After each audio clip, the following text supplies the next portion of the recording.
Breakdown bisnes part-time malam dengan modal RM2,000. Yang konsep sikit-sikit lama-lama jadi bukit. Bisnes apa yang kita boleh buat dengan modal RM2,000? Kat Malaysia ni bisnes makanan yang paling cepat grow. Saya ingat lagi masa pergi Guangzhou hari tu, sate kambing dia dekat tepi jalan memang betul-betul padu. Yang menariknya sate ni adalah cara dia bakar sate tu. Mungkin boleh cuba konsep tu bawa ke Malaysia. Mulakan bisnes ni ada dua cara. Yang pertama sekali boleh cuba buat sendiri. Pagi-pagi pergi pasar, potong kambing kecil-kecil, test resepi, set up stall, buat branding, cari customer, semua ni memang kena urus sendiri. Silap hari bulan, salah percaturan, kedai tak buka-buka, modal pun dah hangus. Cara yang kedua boleh join franchise. Semua dah ready, tak perlu pening kepala pasal stok, resepi, marketing dan juga set up. Sebagai contoh, Sate Cina Xinjiang ada buka peluang untuk 10 orang akan niaga.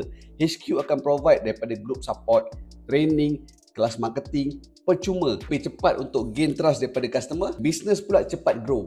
Maksudnya siapa yang buat akan jadi orang yang paling awal. Boleh meletup dan juga jadi fenomena sate yang baru. Berapa kos permulaan kalau nak mulakan bisnes Sate Xinjiang ni?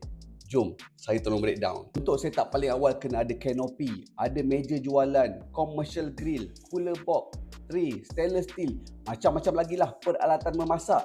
Total kos permulaan ni adalah RM3,990. Kalau tadi modal RM2,000 memang tak lepas lah. Kena tambah sikit. Kita breakdown pula kos operasi bulanan. Gaji pekerja kalau ada 2 orang RM3,400. Marketing RM500. Sewa tapak bajetkan RM260. Logistik RM1,000. Kos bahan mentah sehari RM464. Kalau sebulan RM13,000. Total up kos sebulan untuk satu franchise adalah RM18,160. Berapa pula potensi jualan dan juga keuntungan bisnes Sate Xinjiang ni? Berdasarkan sale daripada salah satu outlet pada bulan Oktober hari tu, satu outlet dapat generate RM24,000 sale sebulan. Average sale sehari adalah RM924. Keuntungan bersih selepas tolak semua costing adalah RM5,840. Berapa lama pula dia punya tempoh ROI? Lokasi strategik, boleh maintain sales RM900 daily. Tempoh untuk ROI lebih kurang 30 hari. Untuk korang yang ada modal nak mulakan bisnes F&B, boleh cuba Sate China Xinjiang. Potensi besar, makanan yang unik dan juga target market yang baru.